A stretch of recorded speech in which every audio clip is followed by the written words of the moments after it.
pessoal, começando mais um N, o seu programa de empreendedorismo, marketing e entretenimento aqui no YouTube. Minha amiga Renata Saraiva, minha amiga de bancada, estamos com uma convidada muito legal, a Sabrina Tomadse. Ela é hostess do podcast Âncora de Carreira, Empreendedorismo Feminino e Materno, mentora de mulheres inquietas, programa Uma, jornalista que nem a gente, é colega de profissão, MBA em Comunicação Corporativa, graduando, eu acho que em Psicologia, se a minha informação não estiver errada, Psicologia, mais de 20 anos de experiência. E tem coisa dessa para a gente contar, bater papo. Se eu ficar falando aqui de currículo, a gente vai passar metade do programa falando de currículo. Seja muito bem-vinda, Sabrina. Muito obrigada pelo convite. Obrigada, Renata. Obrigada, Sandro. Olha, eu queria, antes de pedir um momento à audiência, Renata, eu queria te parabenizar pela finalista no Jatobá 2021, a Trulli. Olha só que legal. Muito feliz, que é um prêmio referência aí na área de relações públicas e comunicação. Mostre pra gente. Muito legal. Pô, não, só de ser finalista eu já estou torcendo. Quando eu vi essa notícia, Renata, eu fiquei enlouquecido. Que bacana, cara. Isso é muito bacana, Renata. Parabéns aí pelo trabalho. Obrigada. Pô, e tomara que você ganhe o prêmio mesmo para a gente comemorar muito. Eu poder falar. Eu estou torcendo a beça aí. Muito bacana. Bom, vamos lá. Vamos para a nossa convidada que tem uma pegada muito forte com o empreendedorismo feminino e materno. Né? Então, eu já, começando assim... eu esqueci, cara. Olha só, já me perdi aqui no roteiro. Momento YouTube, Renata, a gente vai lá. Momento YouTube, é isso aí. Então, pessoal, fica aqui com a gente, aciona o sininho, compartilha o M nas suas redes sociais, acompanha a gente em todas as plataformas. Boa. O papo com a Sabrina hoje vai ser muito quente. Muito legal, muito legal. E agora sim, eu queria saber por que, Sabrina, a gente sempre pesquisa nossos convidados, e eu vi aqui que você tem uma longa, bem bacana experiência, só de apresentador de programa, de produção, nesse meio de rádio, TV e tudo mais, foram 16 anos. Depois você foi para uma diretoria da Fundação Piratini, foi produzir o primeiro podcast da Prefeitura Municipal de Porto Alegre, e aí, na sequência, hostess do podcast Âncora e mentora de mulheres inquietas. Ou seja, como é que foi essa... E está fazendo psicologia, que isso é bem interessante também. Então, como é que... Explica um pouquinho para a gente dessa pegada mais focada no empreendedorismo feminino. Você acha que o país ainda é muito machista, ainda tem uma pegada muito, muito paternalista? Com certeza. Mas é um processo de vida mesmo, assim, né? Eu trabalhei em veículos de comunicação, foram 16 anos só no Grupo RBS, né? Que é líder de audiência aqui no Rio Grande do Sul. Eu era âncora na Rádio Gaúcha, comecei lá como estagiária, fazendo rádio escuta, que é uma função que não existe mais, né? A gente acabou isso, acabou. Ouvindo todos os rádios e todas as TVs ao mesmo tempo para passar para o pessoal da redação. Né? Eram 5 por dia, assim, em turnos, né? Porque a gente tinha que estar acompanhando tudo. Depois eu fui fazer produção ainda enquanto estagiária, daí me formei aqui na URGS, aí assumi produção, fiz reportagem, daí fui para a TV, fiquei trabalhando rádio e TV por 16 anos. Aí, em 2010, eu tive a minha primeira filha. E daí, assim, aquela coisa do workaholic que eu tinha, que, né, ficava virando madrugada e fazia plantões, eu comecei a reavaliar. Porque a gente entra numa espiral, assim, quando faz o que gosta, principalmente, que é o caso. Quando eu parei na licença maternidade, que ainda eram 4 meses, não tinha a opção de 6 meses, eu me dei conta de tudo que eu não estava fazendo, que eu estava praticamente só trabalhando. E era bacana, era divertido, mas daí eu comecei assim, fui em almoços da família, fui em festas de amigos, que eu não estava indo há anos. Gente, eu estou perdendo um monte de coisa que eu não estou me dando conta. Então, aquela primeira parada da licença maternidade, para além das outras tantas coisas que a maternidade nos impacta, em termos de... Existe uma outra realidade que não é essa, a questão do tempo, para mim, foi o primeiro impacto, assim. E daí eu comecei a reavaliar, porque eu trabalhava todos os domingos na Rádio Gaúcha, todos os dias na RBS TV, e um sábado sim, um sábado não. Então, assim, era full time mesmo, né? E daí eu comecei a fazer uma transição e fui fiquei só na Rádio Gaúcha. Isso foi um tempo, né? Tudo leva um tempo de transição. Daí, um ano depois, eu consegui ficar só na rádio. 5 anos depois, eu tive, planejadamente, a minha segunda filha. E daí veio uma realidade do mercado de trabalho, que é a demissão no retorno da volta da licença maternidade, porque daí eu tinha tirado 6 meses de licença. Quando eu voltei, assim, eu estava dando metade do meu oi, já me chamaram na salinha, não precisa mais, obrigada. Então, daí eu não tinha me dado conta, assim, e por mais que pareça cruel isso, eu acho que foi o melhor momento para ser desligada, porque se eu tivesse assim imersa no trabalho e me tirassem isso, eu ia sentir muito mais fortemente. Mas eu estava imersa na maternidade, então não cheguei nem a me reconectar. Mas foi um processo interessante, eu falo aqui não como rancor, mas foi porque as pessoas começaram daí a vir me contar as suas realidades. E daí eu descobri que muita gente era demitida na volta da sua licença maternidade, e daí eu fui olhar os dados, e realmente é quase 50% nos 2 primeiros anos de mulheres que saem do mercado. Algumas desligadas e algumas porque não conseguem manter essa rotina, né? Nem todo mundo tem rede de apoio, eu tenho uma boa rede de apoio, eu digo que é guarda compartilhada, com vó, com tio, com dindo, com tudo. Então, e assim mesmo, às vezes é complicado. Muita gente não tem.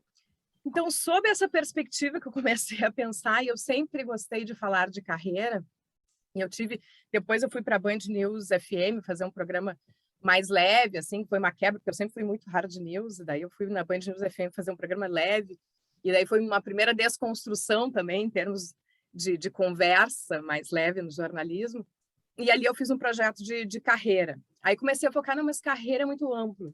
Eu disse, vou fazer, então, sobre empreendedorismo feminino.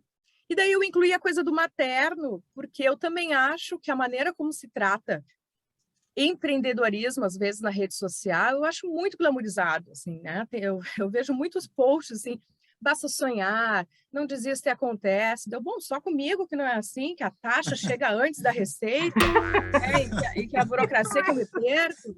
E quando eu achei a documentação certa para abrir a empresa, mudou a legislação e eu preciso correr atrás de outra coisa. Então, é um labirinto para quem decide empreender certinho, né, nesse país. E daí juntei tudo isso e nasce o podcast Âncora de Carreira. Porque, na verdade, ele começou como um programa de rádio, eu fiquei, assim, tentando botar naquele formato rádio, não fechava comercialmente. Aí me perguntei, por que eu estou presa a este formato? E daí eu fui investigar podcast e ele virou um podcast. E a experiência do podcast, não tinha nem o da Globo ainda, o pessoal ainda brincava, lançou o teu podcast antes da Globo. E daí passei a ser, então, assim, um pouco pioneira, né, nos espaços aqui em Porto Alegre. E daí foi, então, a proposta de ir na prefeitura implantar um podcast lá.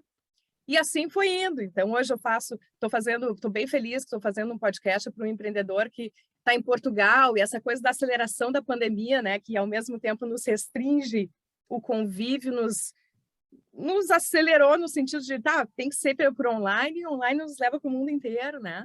Verdade. Então, esse rapidamente é o processo de uma percepção, assim, que a maternidade teve um impacto importante nas minhas viradas de carreira, né? E psicologia foi o primeiro vestibular que eu fiz na minha vida, foi para psicologia.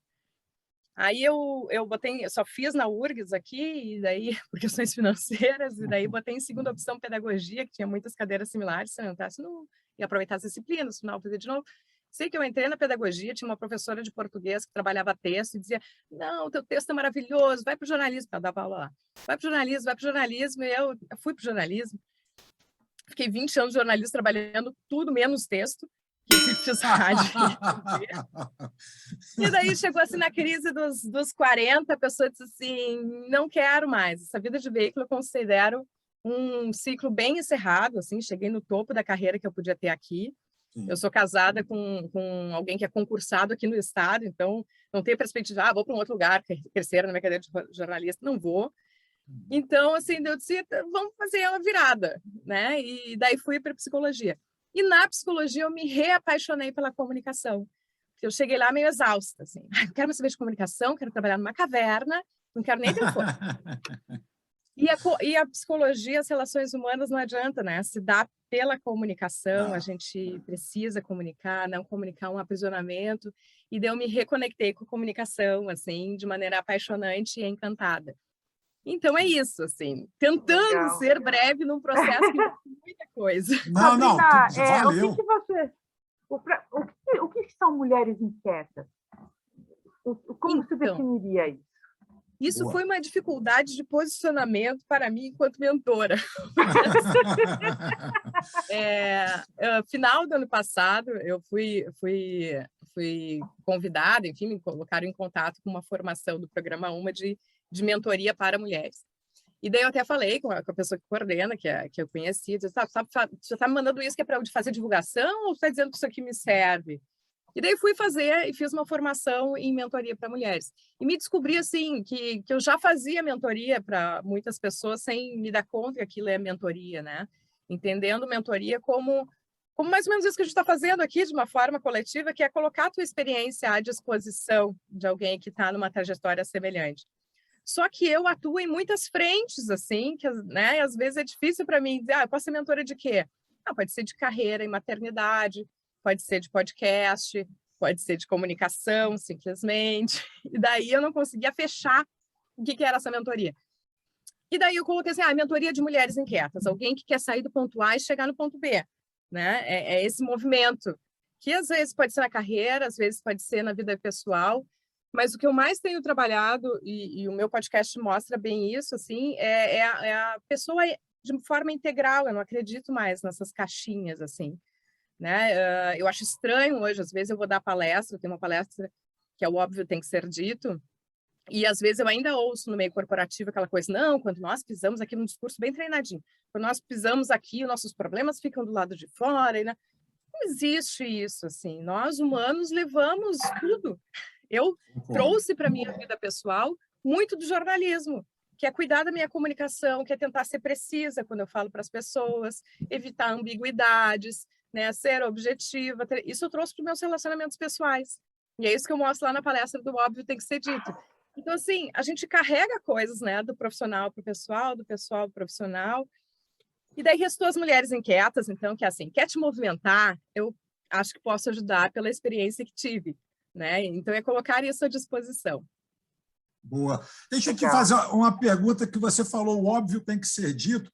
A gente sempre pensa isso, não, a gente não fala essa frase, aliás, a frase é sensacional, mas muitas vezes a gente, até para dar uma polêmica, né, polemizar um pouco o assunto, estamos 3 jornalistas de formação aqui conversando, né? E, bom, a gente teve, como você falou, essa convergência muito grande digital, a gente tem uma polarização política muito forte, e eu, como professor universitário, passou meu cachorrinho aqui nas minhas pernas, me deu um susto danado, desculpa aí, gente, faz parte do negócio, home office, assim, faz parte.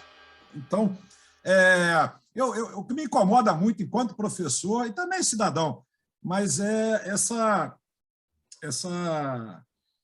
digamos assim, essas editorias que até então não se falava muito. Aí eu vou falar de todas as grandes mídias, né? Rede Globo, SBT, Record, Band, e por aí vai, que nos Estados Unidos você tem grande mídia que ela tem a sua linha editorial um pouco mais republicana, outra um pouco mais democrata, e tudo bem.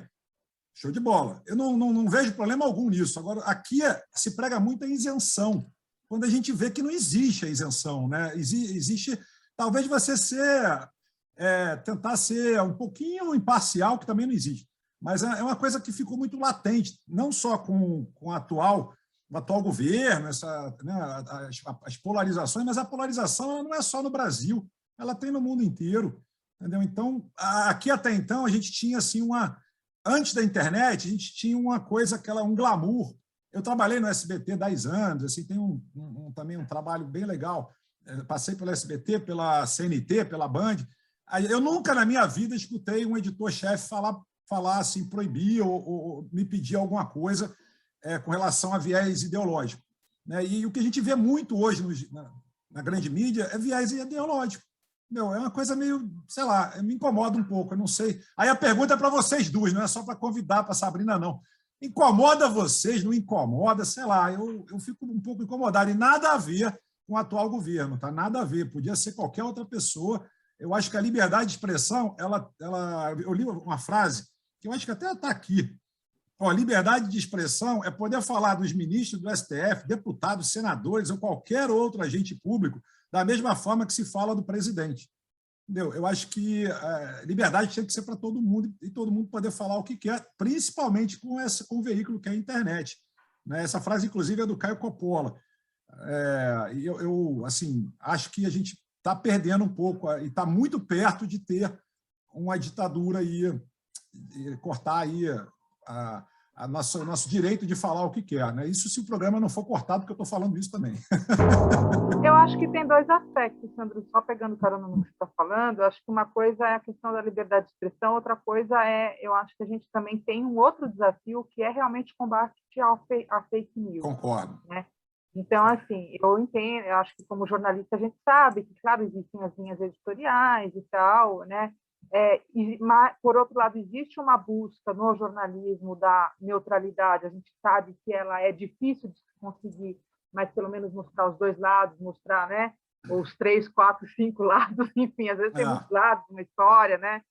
Mas eu acho que a gente também tem um desafio bem grande com essa questão de... Porque, assim, sou totalmente defensora da liberdade de expressão, mas tem gente usando a defesa da liberdade de expressão para justificar fake news, informações enviesadas, que são inventadas, não nem enviesadas, porque enviesadas, né? Acho que tem enviesada também não é legal, mas existe esse risco até na própria busca de neutralidade. E são, às vezes, informações inventadas que prejudicam as pessoas. Isso é que me preocupa mais, porque, além da polarização, a gente tem uma questão de saúde pública que se vive no mundo, e as pessoas, em prol da pseudo-liberdade de expressão, às vezes inventam coisas que podem prejudicar pessoas. Então, esse é o meu ponto. Assim, eu só fico preocupada com isso, sabe? Então, acho que existe uma necessidade, talvez até um processo de educação das pessoas sobre qual é a diferença entre liberdade de expressão e fake news, e busca da verdade, sabe? Então, enfim. Não, e academicamente, por que o jornalismo... Eu quero tirar da entrevistada aí o espaço. Ô, Renata, mas por que então o jornalismo se ensina no Brasil de forma que tem que ser isento e imparcial? Quando a gente, até no próprio jornalismo esportivo, por exemplo, Galvão Bueno já declarou abertamente que é flamenguista e outros tantos já declararam o seu time. Não é feio. Eu acho que é uma busca, né? Eu acho que é uma busca para o ponto de partida, né? É como a medicina. A medicina busca o ideal da cura, busca o ideal da saúde, mas a gente também sabe que a medicina é feita por estatísticas. Não existe 100% de uma verdade na medicina. Existem 90% de casos curados com uma medicação X, o que leva a crer que essa medicação é a mais indicada. Então, eu acho que o ponto de partida é o da isenção. A chegada é o quão mais perto você vai chegar da isenção ou não. Sim. Boa também. Sabrina, o assunto é polêmico. Se você não quiser falar, tudo bem. A minha cabeça está fervendo aqui, porque eu tenho tantas coisas que eu penso a esse respeito. Primeiro, assim, eu estou longe da academia, no sentido do jornalismo, há algum tempo, embora volta e meia, assim, tinha uma professora que me chamava para falar assim, com o pessoal sobre entrevistas e áudio.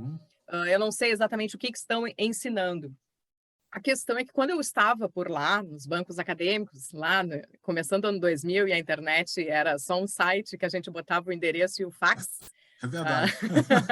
para divulgar, ali ainda se trabalhava uma busca de isenção e neutralidade, e eu me lembro de algo que foi dito que para mim ficou para a minha vida inteira, que é toda informação ela é manipulada. E às vezes é assustador, mas não, é no sentido de que toda informação passa pelas mãos de alguém e ela vai ser tratada, mesmo que com toda boa intenção, vai ser tratada a partir da perspectiva da experiência daquela pessoa, do que ela entende sobre aquilo e até onde ela pode ir, né? Então essa é a melhor das boas intenções da neutralidade e da isenção.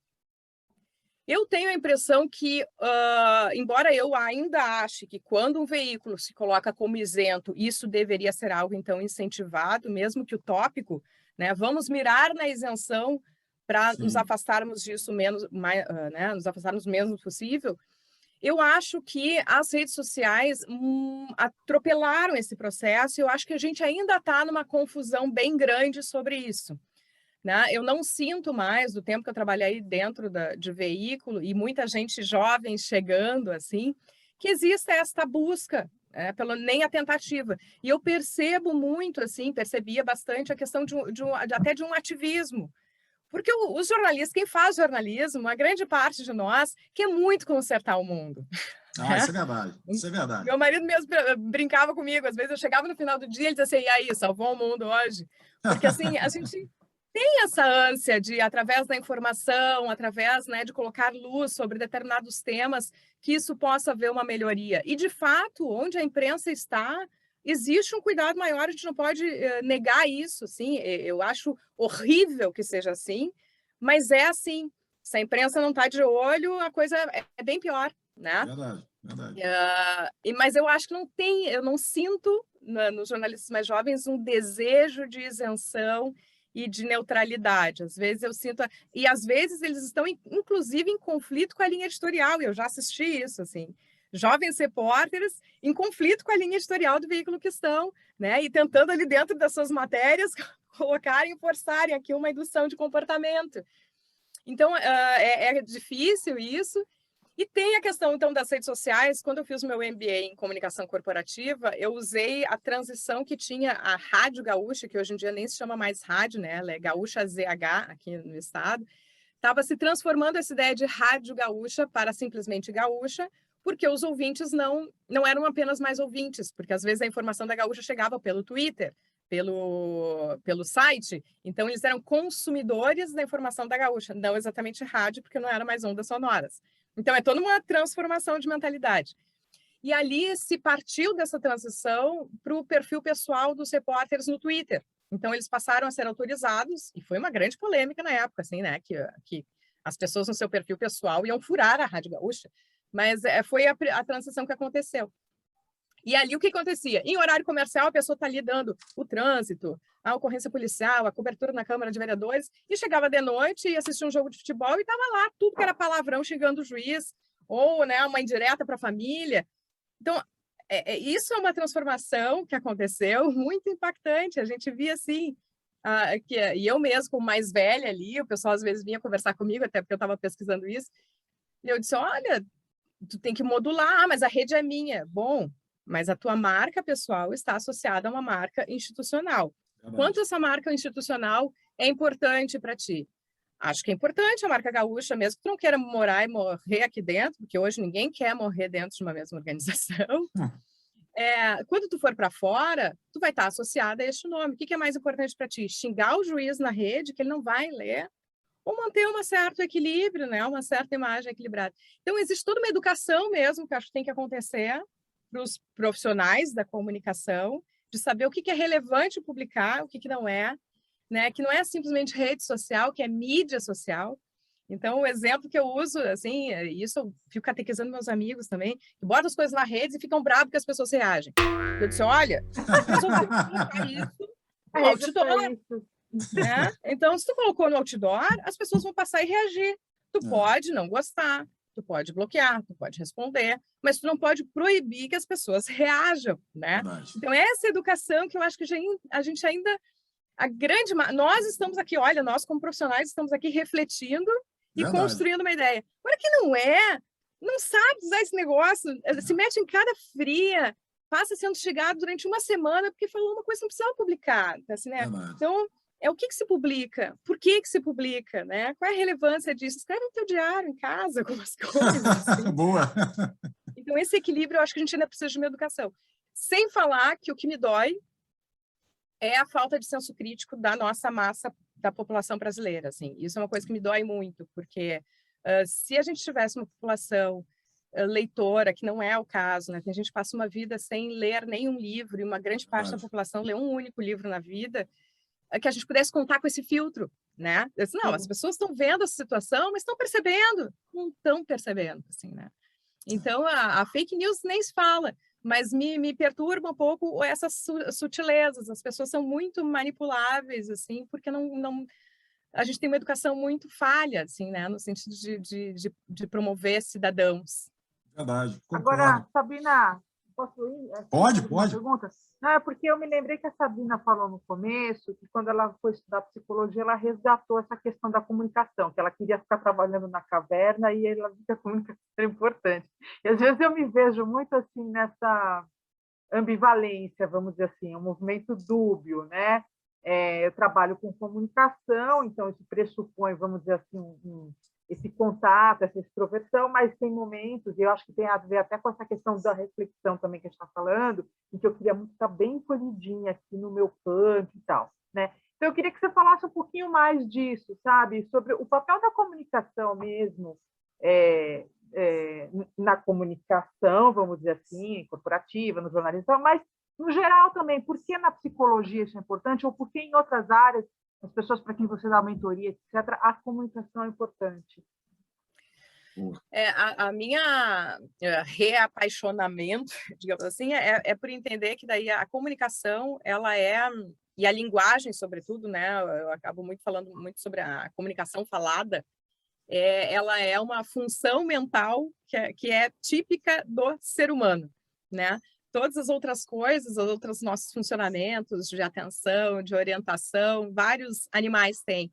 Mas a linguagem verbal e oral, ela é nossa, né? Então, ela, por si só, já é uma característica que nos diferencia enquanto humanos. E, olhando daí, assim, eu sempre me reapaixonei por causa disso, assim, né? Talvez por muito tempo, ter ficado em veículo, a gente fica muito em função de pensamento, e parece que tudo é escolha, parece que tudo é intelecto. Quando eu fui para a psicologia, uma das primeiras disciplinas que eu fui fazer era psicofisiologia. E, gente, daí olhar de novo aquela coisa de química, de proteína, de aminoácido, de ligação disso tudo, de hormônio, e entender que a gente é isso, né, nesses funcionamentos, e que a gente tem um funcionamento que é fantástico, né? Foi um reencantamento daí com o ser humano, em primeiro lugar, lembrar que eu tenho um corpo, né? Que nem tudo é pensamento e escolha. Não, existe um funcionamento. E a outra questão é entender a comunicação, assim, de pensar que tem uma coisa que se fala muito, mas não se entende que passa pelo funcionamento orgânico e psicofisiológico, que as pessoas ficam brigando por pontos de vista, que é a nossa realidade atual, assim, de novo, o Brasil está, né, rachado, e as pessoas apegadas, assim, aos seus pontos de vista, quando, na verdade, a gente tem que reconhecer, e eu queria muito que todo mundo soubesse disso, que cada um capta o mundo de uma maneira muito particular. Então, assim, eu sou hoje uma evangelista da tolerância, assim, porque, na verdade, se a gente está aqui, cada um que assistir esse encontro vai contar este encontro de uma maneira diferente, porque enquanto eu estou falando, alguns vão estar olhando o brinco que eu estou usando e que se mexe, outros vão perceber como a minha franja está torta, outros vão ficar olhando para o microfone que está lá atrás, outros vão estar olhando lá para o Sandro e, será que esse apartamentão é dele mesmo? Então, cada um vai estar em contato com a realidade num ponto diferente dessa realidade. Então, isso só pegando a questão da atenção, assim. Eu já guardei este momento como um modo particular. Aí, cada um vai ter uma compreensão de uma palavra com um conceito peculiar pelo que tem na memória, né? Daqui a pouco eu falo aqui, vou falar sobre utopia. E um vai lembrar de uma música, o outro vai dizer que isso não existe. Então, isso só pegando uma palavra, porque as pessoas fazem conexões com aquilo que elas trazem das suas experiências. Ou seja, a realidade que cada um vive, o mesmo lugar, no mesmo momento, no mesmo recorte histórico, na mesma live, as pessoas saem dali com construções diferentes. Então, é simplesmente impossível que eu queira botar tudo num padrão e dizer assim, esta é a verdade, esse governo é bom, esse governo é ruim. Bom, sob que aspecto ele é bom? Sob que aspecto ele é ruim?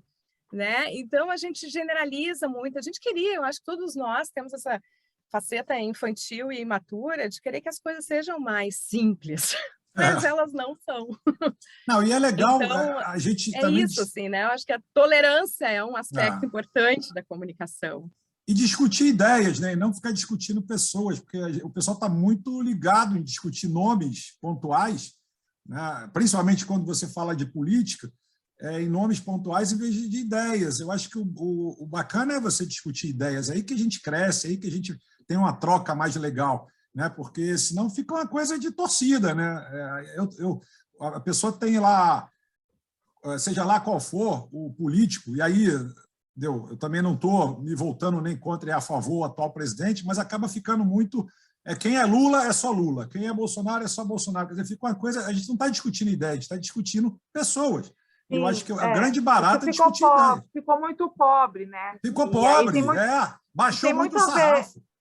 E é muito interessante ligar isso que você está falando com o que a Sabrina falou, que é a falta de visão crítica, etc., que infelizmente a gente tem no país, né?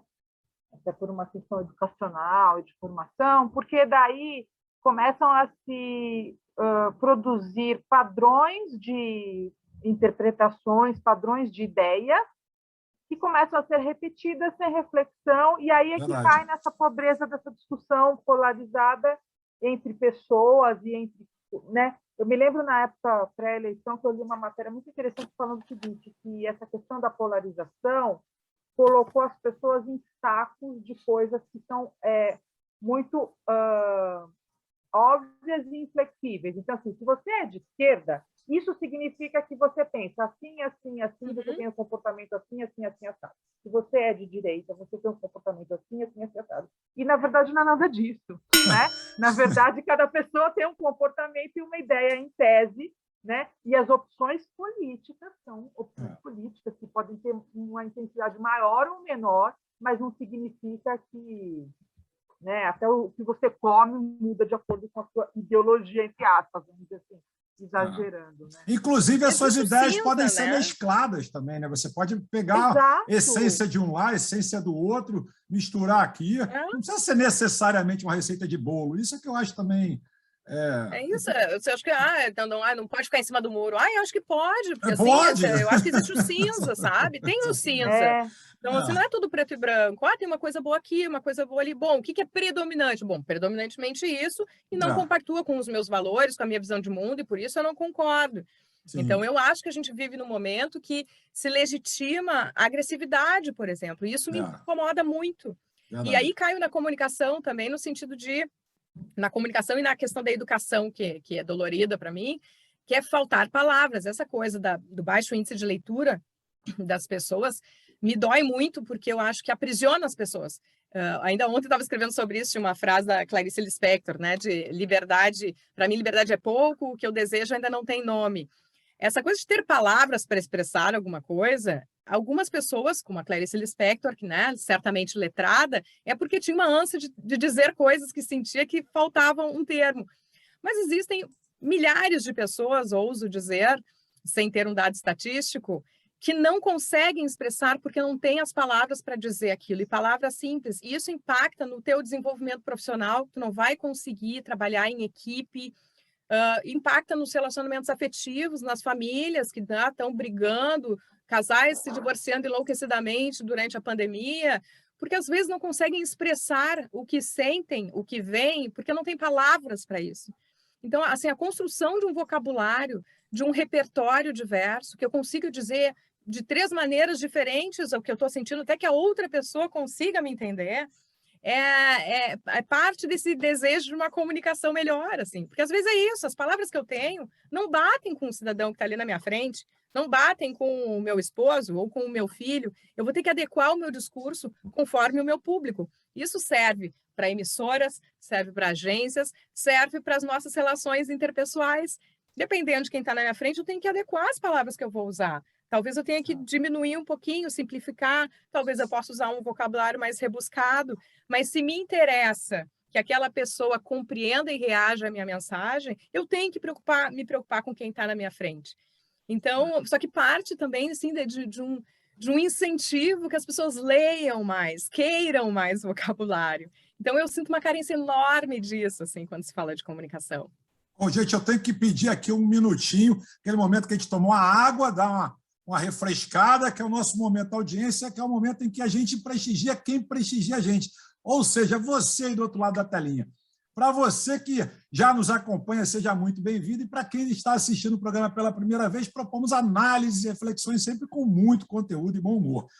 Bom, eu queria lembrar aqui para a Renata e falar para a Sabrina que a gente lê, né, alguns posts, algumas mensagens que mandam para a gente, mas não necessariamente a gente precisa comentar. O Hype da Internet, desde que a gente começou o programa há 1 ano e meio atrás, sempre foi muito política. De vez em quando o hype muda um pouquinho, mas é predominantemente política. Então, às vezes, o pessoal vem com algumas coisas meio assim, espinhoso, né? Alguns assuntos espinhosos. Então, a gente não precisa comentar, tá? Gente, comentário é livre.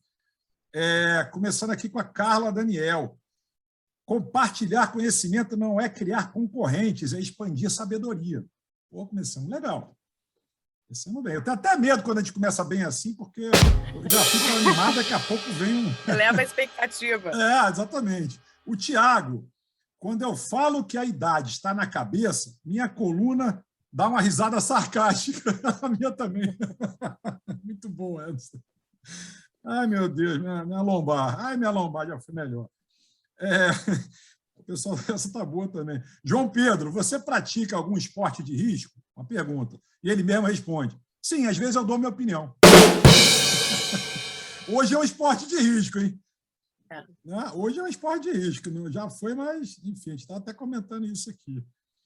A Antônia, abre aspas, o ingrediente mais importante na fórmula do sucesso é saber se relacionar com as pessoas. Bacana. Ela diz que a frase é do Roosevelt.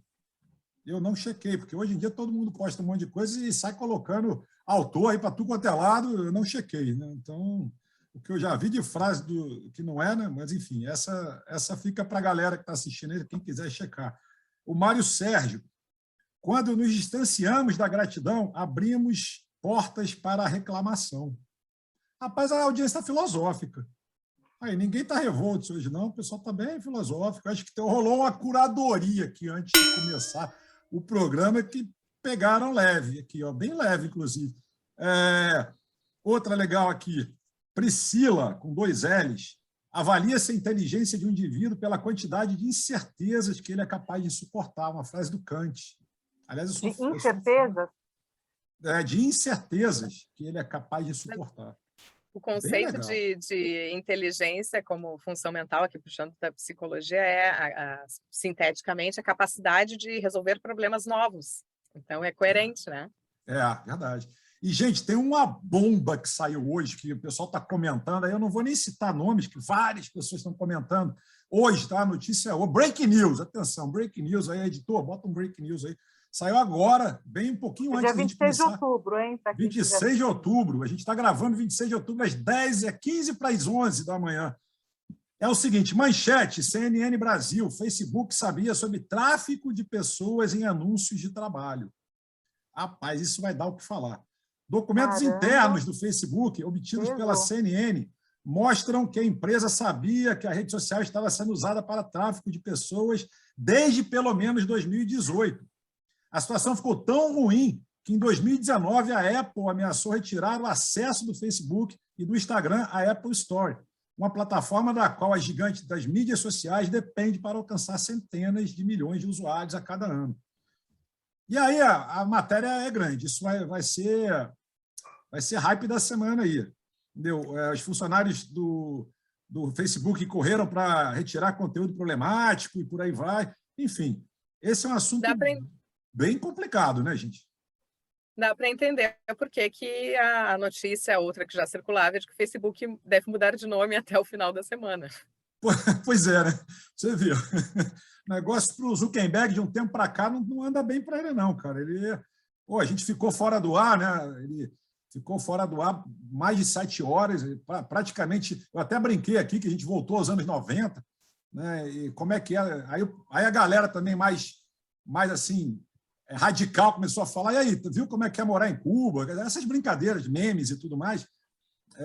Enfim, mas... O melhor meme que eu vi... de pessoas é que ontem à noite estavam noticiando outras questões em relação ao Facebook, de saber que é uma plataforma que não obrigatoriamente faz bem para a saúde mental das pessoas, principalmente mais jovens, adolescentes, etc. Mas estava assim, mais genérico, um pouco menos pesado, mas essa de tráfico de pessoas realmente... Essa aqui, rapaz, eu quando vi agora, eu falei, não, peraí, essa aqui não dá para deixar passar, não, porque o assunto é muito sério, isso vai... Bom, o Zuckerberg tem que explicar muita coisa, né? Uma delas é isso aí. E essa é uma discussão que há algum tempo vem crescendo. Eu acho que vai ter que se estabelecer exatamente o que é um Facebook, porque acho que tudo isso são as transformações que foram acontecendo. Em primeiro lugar, parecia assim, é só uma plataforma, as pessoas utilizam, botam o conteúdo que se quer, né? E depois começou esse processo de se responsabilizar, né, a plataforma pelo que entra e pelo que não entra ali. Então, realmente, deu um peso que inicialmente ele não tinha. Não né? tinha. E depois que ele saiu comprando qualquer empresa que ele se sentia ameaçado, ele criou um monopólio, né? Ele criou um monopólio mundial da informação, gente. Isso é coisa muito séria, uma coisa muito louca. Antes dele tinha o Orkut, não sei se vocês lembram do Orkut, que era uma coisa que, né, de repente, apareceu o Facebook e com isso você hoje... O WhatsApp, por exemplo, eu tenho uma agência de comunicação e marketing, os clientes piraram nesse dia que as plataformas saíram do ar. Mas piraram. E o pior, a gente não tinha o que falar, porque a gente também o Facebook não deu satisfação. Tá? Então, é uma coisa não muito tinha complicada. Perspectiva. Né? Não tinha perspectiva alguma. E na pandemia, praticamente, não vou falar 100%, mas 90% das pessoas, 90 e tantos por cento das pessoas dependem das mídias. Né? Você está aqui no Rio, a flexibilização está aumentando, mas você ainda não voltou ao normal. Que, aliás, é um assunto que eu até queria falar com você, Sabrina. Você acha que teremos esse tal novo normal, que essa expressão não me agrada muito, mas tudo bem, respeito, ou você acha que teremos um normal um pouco mais high-tech, digamos assim? Eu estou mais nessa linha, assim, porque só para eu pontuar uma coisa antes sobre a questão do Facebook, a gente estava falando de educação digital. Tem uma coisa que as pessoas também precisam compreender, e acho que toda oportunidade que eu tenho, eu falo, que as pessoas saberem que existem algoritmos, porque um pouco dessa polarização que a gente tem, eu acho que também é alimentado por isso, porque as pessoas colocam lá suas mensagens, curtem as mensagens e daí só recebem aquelas... Cria bolha. E elas estão acreditando que todo mundo pensa igual a elas. E é impressionante, assim, porque, claro, a gente sabe disso. E muitas pessoas estão caindo nisso na ignorância deste elemento, que quanto mais você clica num assunto, mais ele aparece para você. Então, eu tive até uma professora mais velha e disse assim, olha, estou orientando uma tese sobre suicídio, e se vocês olharem nas redes sociais esta semana, foram X notícias a respeito. Aí eu chamei ela depois, assim, eu disse, professora, deixa eu te explicar uma coisa. Existe um algoritmo.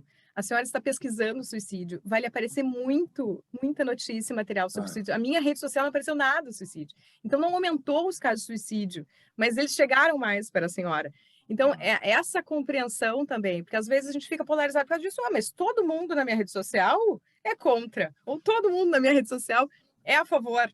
Então, gente, precisa fazer essa modulação de que você vai receber o que você bolhas, pensa. Né? Isso só aumenta o conceito de bolha. Demais. Eu estou sempre assim, tentando sair da bolha para saber o que... Eu digo que eu não saí do Face, porque eu sempre quero saber o que está acontecendo na selva. Porque, né, como o meu Face vem desde a época da época de veículo, tem muita gente ali, eu não conheço ninguém, praticamente, né? Tem alguns amigos, mas muita gente que eu não conheço. E eu não tiro também ninguém, eu deixo, assim, as coisas andarem para saber exatamente o que está acontecendo para além do meu entorno, né? Sim. Mas sobre o novo normal, eu prefiro pensar em diferente, assim, não exatamente novo, porque quando começou a pandemia eu recebia muitas mensagens otimistas e mimosas, né? Dizendo, precisou surgir um vírus que é invisível para deixar as pessoas mais solidárias, mais próximas, os filhos e seus pais. Mas, gente, o que eu vi foi aumento de feminicídio, aumento de separação. Criança aumentou aqui no Rio Grande do Sul, pelo menos teve aumento de índice de violência contra a criança, porque as mães começaram a sair para trabalhar e deixaram seus filhos com os estranhos, então de abuso infantil. Então o mundo não ficou lindo, né? O mundo segue sendo o mundo e as pessoas, eu acho que num momento de estresse, até tem testes psicológicos que se faz do teu perfil em tempos normais e teu perfil sobre estresse, né? Eu acho que o que a gente mostrou foi o perfil das pessoas sob estresse. Algumas pessoas se amparam na solidariedade, no ajudar e se sustentam melhor nisso. Mas outras só ficaram ainda mais egoístas, mais cruéis e mais agressivas. Então, assim, eu acho que acho que as pessoas continuam igual. Eu acho que teve positivamente essa aceleração do online, de usar a rede, assim, né? Então, de poder ampliar, a gente se acostumar, ser mais usual, usar essas ferramentas, né? A gente bateu cabeça bastante no início, mas já se sente um pouco mais confortável em estar fazendo um diálogo desses, de fazer uma aula online, de fazer um bate-papo, assim, à distância. Então, acho que é isso. Acho que tem uma aceleração tecnológica, né, de uso importante. Mas, no mais, somos os mesmos. Somos os mesmos, eu também acho. Não mais que continuar. Aliás, o ser humano, um pouquinho antes da pandemia, quando começou, a gente, dia 18 de abril, se eu não me engano, a agência foi para home office. A nossa agência foi para home office. Então, estamos até então, há um ano e pouco, em home office. Então, assim, as pessoas estavam comentando muito que essa pandemia estava dando uma oportunidade, vendo pelo lado, né, um lado assim, mais positivo da coisa, do ser humano ser mais humano. E aí passou um ano e meio, quase 2 anos, a gente está vendo que o ser humano ele nunca foi tão humano na vida, porque é o bem e o mal, quer dizer, você tem os lados, o bom e o mal, você convive com isso, até você mesmo, né? Cada um tem um lado bom, cada um tem um lado mal e tal, e que o ser humano continua sendo muito mais humano do que antes, inclusive, ou tão quanto antes. Então, assim, esse negócio das soft skills, né, de falar mais empatia, mais não sei o quê, mais isso, eu não vi muito bem assim também, não. Eu acho que nós somos humanos, com todos os defeitos, com todos os acertos. Acho que a pandemia não agregou. Agregou, no meu caso, eu saí estudando, gente. Eu fiz 2 pós, aí eu estou no final da 2ª pós na pandemia, eu fui estudar. Eu queria estar disputando o prêmio com a Renata, mas eu não fui nessa. Muito legal, né? Muito bacana. E você, Renata, como é que você está vendo o novo normal, minha amiga? Minha quase premiada amiga, praticamente. Então, se para você foram as pós que vieram com a pandemia, para mim foi realmente o empreendedorismo, até falando isso para a Sabrina, porque eu fui jornalista de redação há muitos anos, depois eu fiquei alguns outros anos como executiva de grandes agências multinacionais, de RP e publicidade e tal. Então, é um mundo corporativo, mas dentro do qual eu sempre achava que eu empreendia, porque eu tive sempre esse espírito.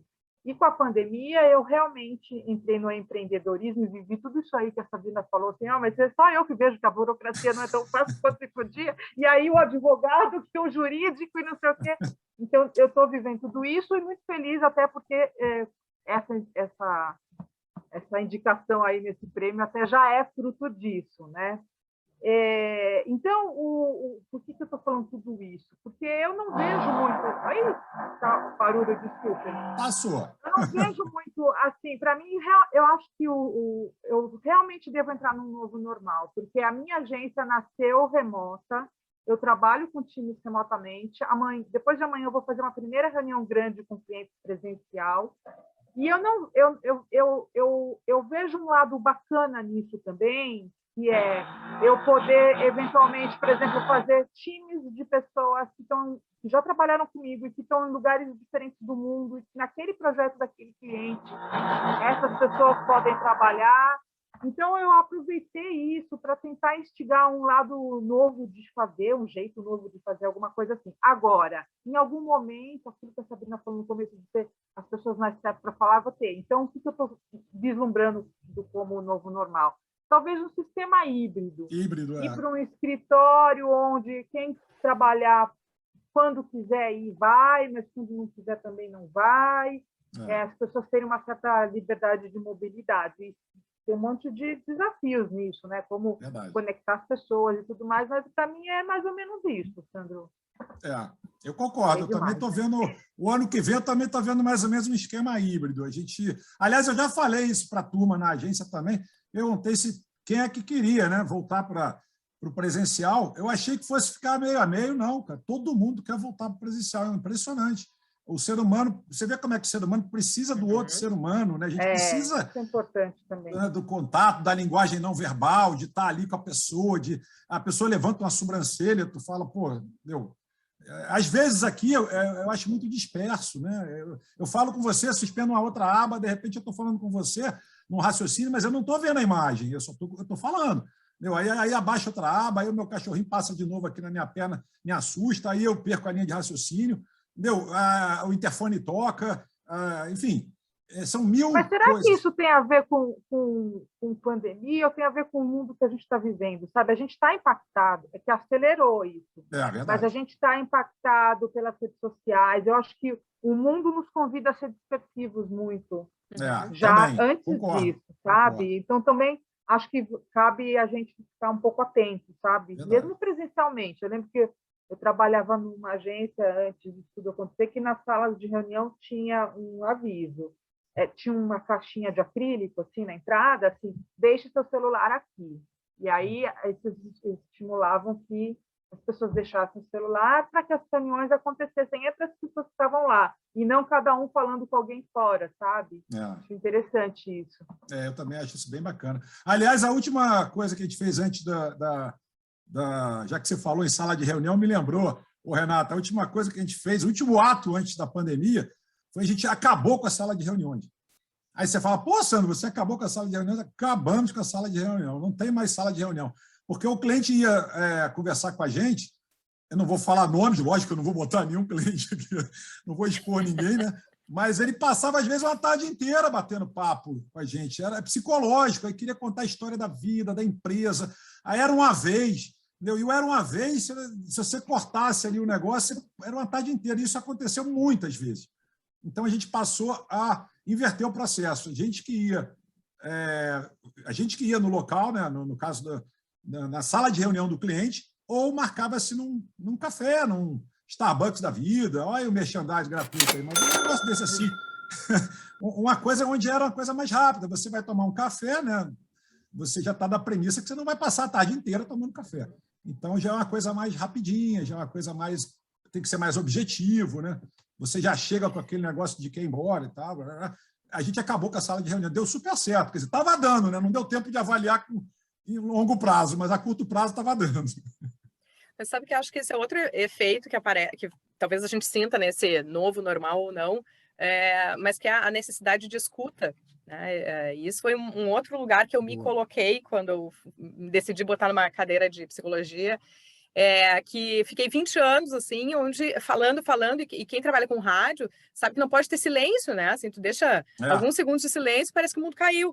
Então, eu me acostumei numa velocidade de fala de que não tem branco, né? Você não fala, preenche os espaços.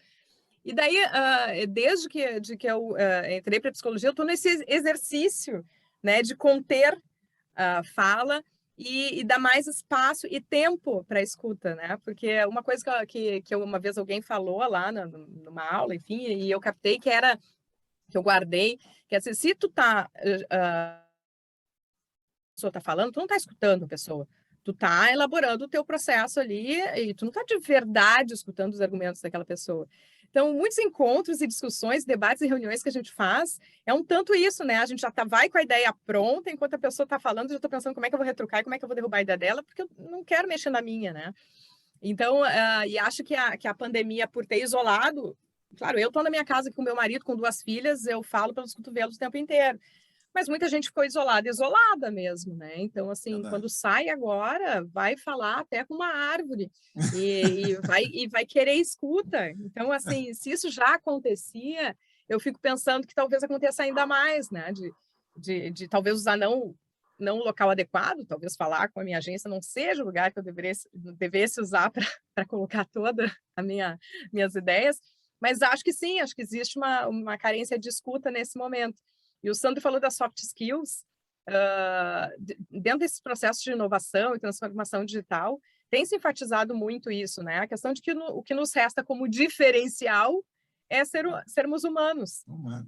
Então, acho que essa ideia de desenvolvermos a nossa humanidade, claro, no nosso lado mais positivo, né? Então, desenvolver as nossas habilidades comportamentais, as nossas habilidades sociais.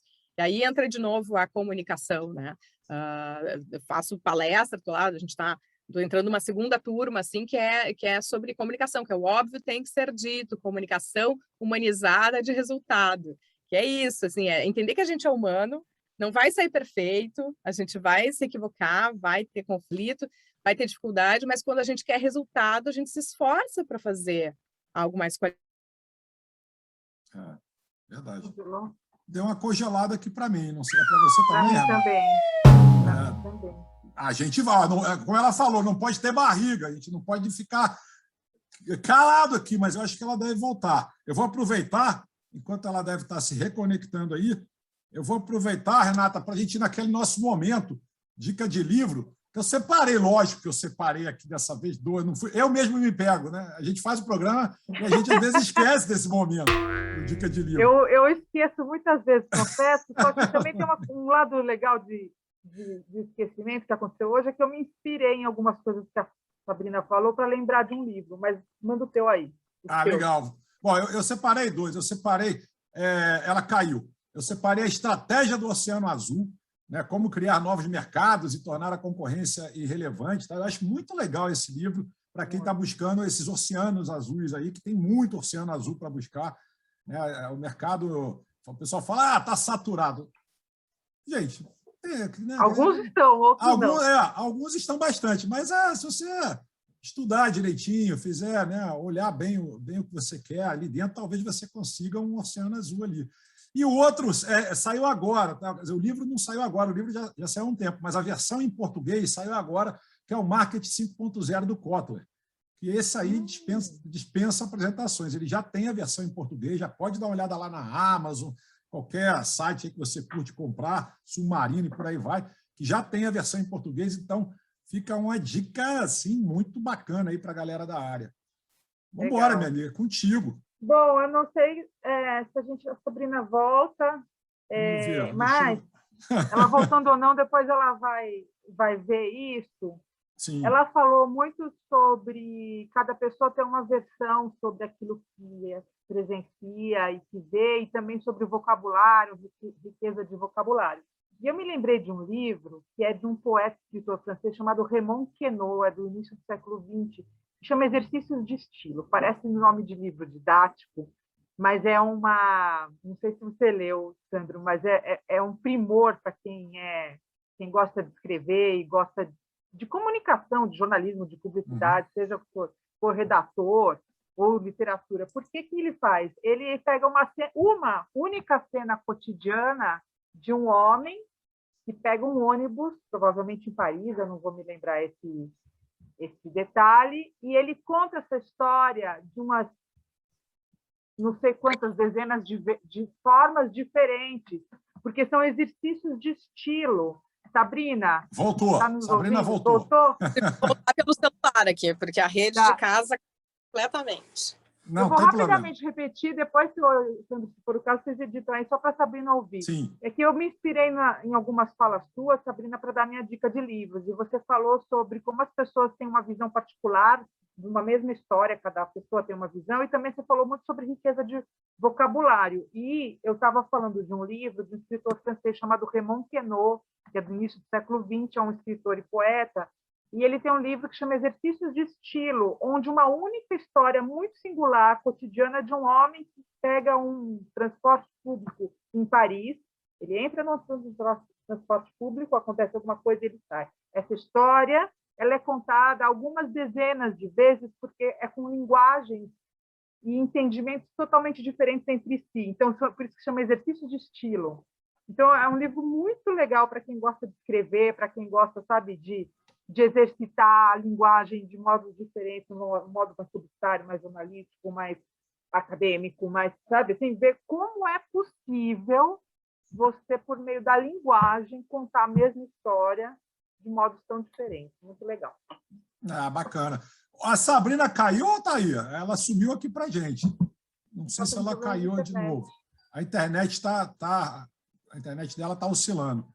Bom, vamos lá. Bom, agora seria a hora dela dar uma dica de livro. Eu não sei se ela está ouvindo a gente, mas seria a hora dela. Mas aí, mais uma vez, a famosa barriga. Ei, caiu agora. Caiu de novo, caiu. É a internet que está oscilando. Rapaz, convidado cair assim no final do programa, é raro ver isso acontecer. Se eu não me engano, é a segunda. Comigo nunca tinha acontecido nem de cair. Mas agora caiu no final do programa. Isso, de fato, não é muito normal. A gente pode fazer assim Deixa eu ver aqui. A gente tem mais ou menos 3 minutos que a gente estourou o programa. Logicamente que quem conhece a gente sabe que o programa é em formato de live, mas tem edição, então provavelmente vai ter uma edição aqui e eu estou enrolando para ver se ela volta, continuo enrolando, não tem mais o que falar, porque está na reta final do EM, então eu acho que a gente vai ter que encerrar ou não. Sei lá. Talvez a gente possa encerrar e dizer que a Sabina está convidadíssima para voltar aqui e a gente fazer um grande finale com ela. Muito bem, adorei essa. Que assim, ela, né, o convite fica em pé e ela tem que fazer o grande finale, né, na próxima. Exatamente. Então, adorei essa ideia.